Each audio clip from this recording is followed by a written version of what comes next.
Never before in American history has so much of our culture taken place through a screen. In the digital era, and especially during a pandemic, our relationships, media, entertainment, and education are all delivered to us through our phones and computers. So if we're serious about winning America's culture war in the conservative movement, we have to go where the culture is, on social media. In this episode of On the Frontlines, we're covering the digital fight for America's future on campus at the University of North Alabama, Wesleyan College, the University of Washington, Juilliard, and even the Supreme Court of the United States. We'll sit down with one of our outstanding Turning Point ambassadors who's making a difference online and meet a California professor spreading leftist propaganda all over the internet. All this and more, I'm Isabel Brown, and this is On the Frontlines. On campus, the left tries to silence us. There's a lot of liberal indoctrination. Universities don't stand for objective truth. Assaulting us, threatening us. We are on the front lines. Hey guys, my name is Kangmin Lee. It's like Kingman, but you switch the vowels. And I am a Turning Point USA ambassador, a social media influencer, speaker, and commentator. Recently, I was fired from my job because of the conservative beliefs I shared on social media, namely being against the vaccine mandates and being very pro-Second Amendment and believing that we should have the right to keep and bear arms. And it is never easy being a conservative in today's day and age, but I believe that we need to fight and double down because our beliefs are actually more popular than you would believe. So, my name is Kangmin Lee, and I am on the front lines. Please welcome to the show one of our rock star TPUSA ambassadors, Kangmin Lee. Kangmin, I'm so excited to have you on the show. You do some incredible work with our TPUSA ambassador team. We do a lot of work together with Students for Life, but I know your journey to really find your voice and build a following on social media started for you in college. Walk us through what that looked like a little bit. Yeah, so actually it was my last semester of college when I became conservative. So throughout college I was pretty liberal. And then it was my last semester of college when I realized the media lies and the slandering and the smears around conservatives and Trump, President Trump. And then I realized, wow, I dug into it and I became conservative. And I was actually pretty quiet. So I was pretty quiet because I knew all my friends were liberal and they're very outspoken liberal, posting about BLM and social justice, transgenderism, all that stuff. So I started a separate Instagram account and I just started to post, and it was private because I was working for a corporate company. And then I realized in October, November, I was like, okay, you know what? If I'm going to do this, I'm going to go all the way. Because I know there's a lot of Asians out there too who are conservative, but they're just so scared because there aren't Asian conservative voices. So I started to speak out and I started to make content, and then people started to find it, and then now I'm here. As you have built a following and generated such an incredible audience, you're approaching 100,000 followers on Instagram. Just passed it. You just passed it today. Yeah. Oh my gosh, that is great news. Congratulations. Thank you. And about 50,000 followers on TikTok. What type of content were you feeling inspired to share with people? So the kind of content that I put out, whether it's comedic skits or whether it's factual infographics or just pictures of me with a long caption, everything is just to galvanize and invigorate people to fight, because right now, we are in the fourth turning, and we are the generation today that will determine whether or not we have a country. As our world has transitioned so severely to an online platform in the time of COVID-19, online content has never been more important than it is right now. And you talk a lot about these traditional values online, Christianity, having a faith in something bigger than our society, really rooting yourself in marriage and a family. Why do you feel so inspired to share that type of content, and what drives you in those areas? Because it's the key to prosperity. And so, life is suffering, and Jordan Peterson talks a lot about this, but that's just a guarantee in life. But then what gives you meaning? What gives you purpose? And it's a lot of these traditional values. And what we see today is a war on these traditional values, because nefarious actors in Hollywood and big tech and our government and academia, entertainment, everywhere, they don't want you to be happy. They don't want you to be fulfilled, and they want to be the reason why you live, right? Yeah. After graduation, you have stayed very vocal and even gotten more vocal about your most interpersonal values and beliefs, especially on social media. How has that impacted your real world life, particularly in the job market? Has it been difficult to find a job, to keep a job? I know there's a story from this week that you and I talked about before the interview. Would you mind sharing some of that with us? Yeah, so I just got fired. Still heartbroken, by the way. I just got fired, so I worked for a pharma company, and so I was pretty quiet about it. Obviously, there's a social media policy with that company, so if I shared anything about the company, and the only thing I shared about the company is that they imposed a vaccine mandate, and I'm going to oppose it. I started to speak out against the vaccine mandates, and I started to speak out at the company as well, and then they saw me as a threat. Like, that's just what it is. A violent threat, if I remember from your Instagram live. Why did they say you, of all people, who, by the way, is the least violent person that I know, posed a violent threat to the company? They said that I posed a reasonable violent threat to the company because I said on my social media, I will fight like hell against the vaccine mandates. But I clearly said in the caption underneath that, start conversations, talk to people, get the information out there, and don't be silenced. No call to violence whatsoever. And then they said, oh, there's this one comment on my other post that was not on that post. And I said, hey, now's a good time to buy a gun. And then they're like, they equated so two that. Completely different issues. Yeah, and then they're like, oh, based on these posts, we have come to the conclusion that you pose a reasonable violent threat, and this is an egregious policy infraction, and you go against our company policy, and we fired you. What completely baffles me about your story from this week, and really over the last few years working in science, we're both from a science background, which is awesome. You were just advocating for something that scientists forever have been passionate about, and that is medical freedom, the ability to decipher what is objective truth and make those decisions for oneself. I have yet to ever meet a scientist until this last year or so that was opposed to medical freedom, and now all of a sudden asking the right questions, going after the data and really analyzing that on a deeper level is frowned upon, and even find an opportunity for you to get completely fired for your job. Knowing all of that, and knowing that science has so dramatically changed over the last few years, would you still go back and make the same posts about medical freedom on your social media, knowing it ended in you losing your job? Oh, 100%. I mean, absolutely. Questioning science is science. That's the whole point of science. You have a hypothesis and you test it, you question it, and then if your hypothesis was wrong, then you change it. But then they establish the science, and then we say, hey, no, you're wrong. And then once they can't hold on to that narrative any longer, they keep shifting the goalpost. And I'm not here for it. And I will always, always, always stand up for medical freedom because I care about my fellow Americans.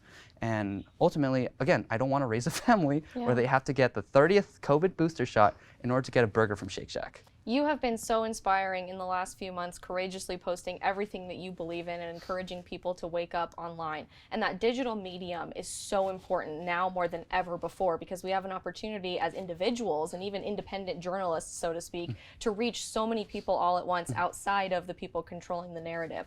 What messaging do you have or advice do you have for viewers of the show if they are interested in starting to grow a following on social media? Where do they start? What can they run after? How can they use social media as a tool to tell the truth? I think Charlie said this in either back in July or in December, but he said that we're all influencers. We're all influencers to a certain extent. I know that word kind of became like this cool thing, like, oh, like this social media influencer with all these followers, but the most impact that you can have and the most contributions, I guess the biggest contribution and most meaningful, significant contributions you can have to this world is to change your local communities and your home. Be a loving father, mother, brother, sister, you know, whatever you are in your family, right? Take care of your family members, make sure they know the truth. And then also in your local communities, in your church, in your school, anywhere you are, make sure you're changing hearts and minds, you know, grab a coffee with a friend, love them, show them that you're listening to them when they're misinformed, show them the truth about what's going on in the world.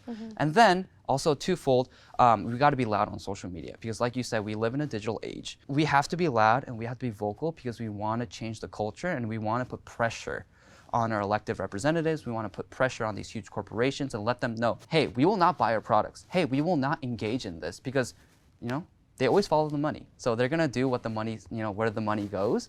And then so they will listen to us. So we have to be loud on social media, not only to, you know, change the direction of this country from like a top-down perspective with all these bureaucrats, but also to change hearts and minds. And so again, the approach is twofold: be a light in your community, but also be a light on social media. You are about to embark in a new season of your life, a bit unexpectedly, but you're continuing to use your voice on social media. Can we expect anything from you in the next few weeks and months with your voice online? So now that I have more free time, definitely going to be more on YouTube and making more long-form content because most of the content I do right now is very short-form, Instagram, Twitter, but definitely going to deep dive into a lot of topics, especially when it comes to Asian politics and like the Asian American experience because Asian Americans, we are the fastest growing voter bloc in this country proportionally.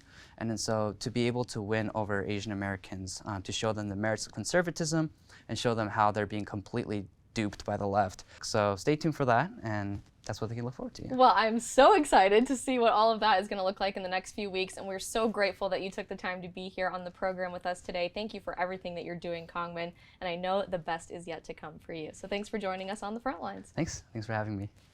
Coming up, we have more crazy stories of leftists infiltrating higher education in our state of campus. Don't go anywhere. This is On the Front Lines.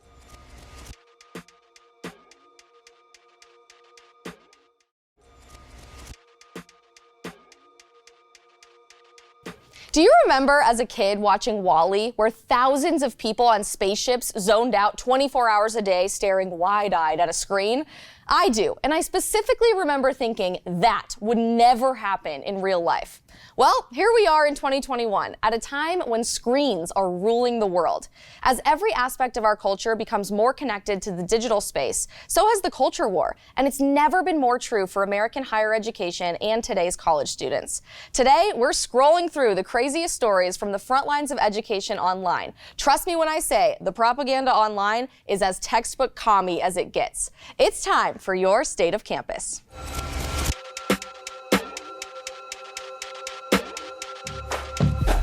Conservative voices on social media have been considered controversial for some time now, but today there are off-screen consequences for those who dare to challenge the left's narrative online. This year, the president of the Student Government Association at the University of North Alabama faced calls for his resignation after he posted his religious views regarding the LGBT community on his personal social media. Jake Statham reposted a photo of a shirt that featured a rainbow and the words, "Born this way, you must be born again," on his Instagram story.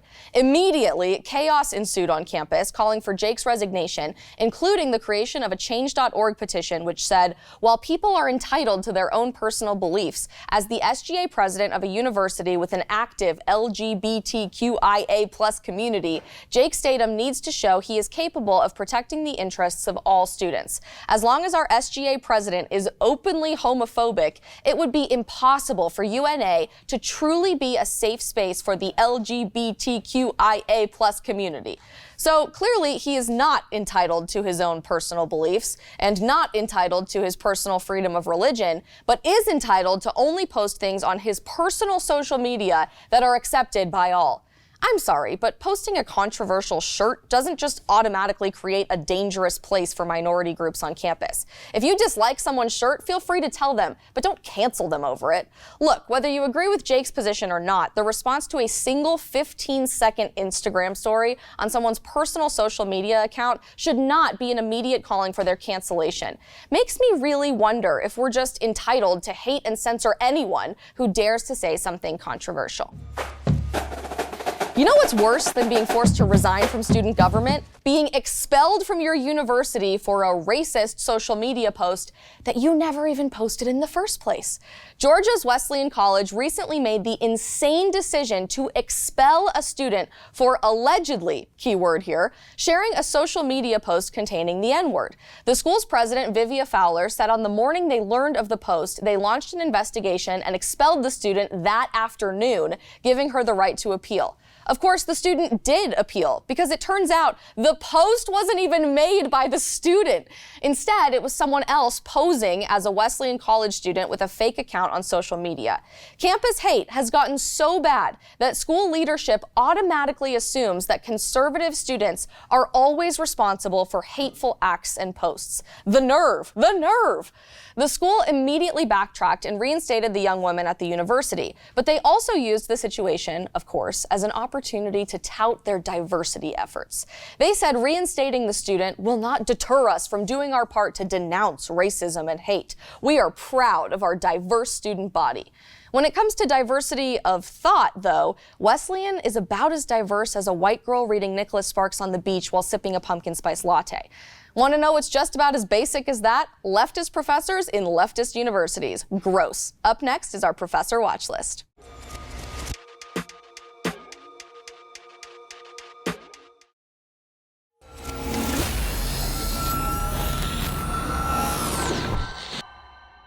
We all know how bad indoctrination has gotten on campus, but just as leftist professors have become emboldened to lie about conservatives on campus, they've now taken their propaganda online. Lars Mayshak, a professor of history at Fresno State University, is no exception. Lars has publicly called for the execution of both former President Donald Trump and all conservatives on his Twitter. Of course, this type of content is allowed to be posted, but President Trump is prohibited from posting anything. Makes sense in this upside-down world. This college professor actually tweeted, "Has anyone started soliciting money and design drafts for a monument honoring the Trump assassin yet?" But wait, there's more. He also tweeted, hashtag the resistance, hashtag ethnic cleansing. Justice equals the execution of 2 Republicans for each deported immigrant. Just imagine for a moment if a conservative professor had said this about a liberal. It wouldn't be a tweet, it'd be a croak. The outrage would break Twitter. Social justice snowflakes everywhere would flood every feed with regurgitated memes about systemic racism and white supremacy. Phew! I'm exhausted just thinking about it. And that's the hypocrisy we're up against. I'd say Professor Mayshak's tweet is shocking, but since the left has already normalized the murder of children, it's no wonder they get away with tweets calling for executions of conservatives. Lars Mayshak, you're on our list. And all you other educators out there, keep it up, and you just might make our professor watch list. Jumping back on campus, the insanity continues at the University of Washington, Tacoma, where a new initiative has been launched on campus to develop a tool that scans Twitter posts for hate speech or misogyny, because there's nothing that understands humans better than artificial intelligence. The 2 professors spearheading the creation of this tool say they're interested in using artificial intelligence techniques that try to grasp meaning or categorize natural language into some specific pre-assigned categories. This tweet is misogynistic, or that one is offensive toward immigrants. Can someone say Big Brother? I guess censorship of posts that go against the narrative just isn't enough anymore. We actually have to prevent these posts from going up in the first place through using AI. Really sounds like a free society to me. Let's just keep creating more ways to silence speech. Maybe one day we won't need to talk at all because the computers will just decide that everything that comes out of our mouths is offensive. I am convinced that leftists have never seen or read science fiction, by the way, because if they did, they'd learn that when it comes to robots patrolling society, things never end well for humanity. Ever seen I, Robot 2001, A Space Odyssey, and The Terminator? Or how about Avengers Age of Ultron? You know what else never ends well for humanity? Slavery. Who's the only group of people perpetuating the topic of slavery? The left. Ibram X. Kendi, step aside, because Juilliard now gives tutorials on how to be a racist. The Juilliard School, the Performing Arts University in New York, recently hosted an online slave experience during a diversity, equity, and inclusion workshop called Slavery Saturday in an attempt to advance what they call anti-racism. But you'll see no difference between this and blatant racism as we unpack this story. An auditory experience of enslavement for students, which included audio clips from a slave auction scene from a television series and a historic chant that repetitively yells the N-word, was played for students at the university. Is this supposed to be progressive? Also, what's next? Sacrilege Sunday? Woman-hating Wednesday? I can keep this up all day. On a more serious note, though, naturally and expectedly, Black students at the university were traumatized. Due to their complaints, Juilliard immediately backtracked and has been apologizing ever since. They've said, "We deeply regret that the materials used in the auditory exercise were not screened in advance, and that once the exercise was occurring, it was not stopped." You don't say. Reminder. We live in a world where educated adults are afraid that Dr. Seuss characters might look racist. But reimagining slavery, a literal crime against humanity, is totally fine at a school where people do ballet. Based on these stories, it may seem like the left is dominating the culture war online, but we're wrapping things up today with some great news from none other than the Supreme Court of the United States. This past summer, SCOTUS issued an 8-1 ruling in the Mahanoy Area School District VBL that the content shared by students off campus on social media is protected by the First Amendment. Campus Reform reports that BL, the plaintiff, who chose to remain anonymous, sued her school district after her school kicked her off the cheerleading squad due to a profane rant about about the school that she posted on her Snapchat. After making the junior varsity team instead of varsity, BL used a 4-letter word in reference to the school during her rant, which Justice Breyer responded to, saying it might be tempting to dismiss BL's words as unworthy of the robust First Amendment protections discussed herein, but sometimes it is necessary to protect the superfluous in order to preserve the necessary. How many times a day does someone say they hate their school? Should I be banned from school for expressing my anger after I just went through sweat and tears in tryouts only not to make the team I worked so hard for? I get it if BL was like 10 and her parents were telling her not to swear, but this is a teenager just trying to blow off some steam. I'm sorry that the school is offended, but do you want all your students to be happy and grand every single day when they're not? They will all literally turn into psychos.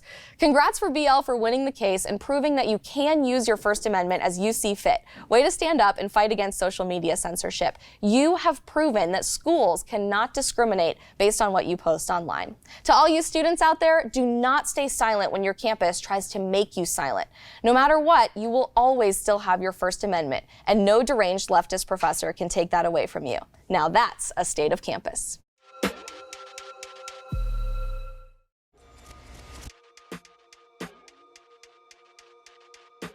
As the digital world has begun to dominate the real world, what happens online and on social media has never been more impactful for the future of American culture. Colleges and high schools alike will do everything they can to indoctrinate students online, spread lies about conservatives on social media, and target freedom-fighting students for what they choose to post. But we are not backing down. No matter what, there is always hope. The preservation of a free society is always worth fighting for. And as long as we have conservative students empowered to stand up on campus and online, woke culture will be forced to fight back against reason, freedom, and American values. This is your voice, your stories, your fight. Together, we are on the front lines.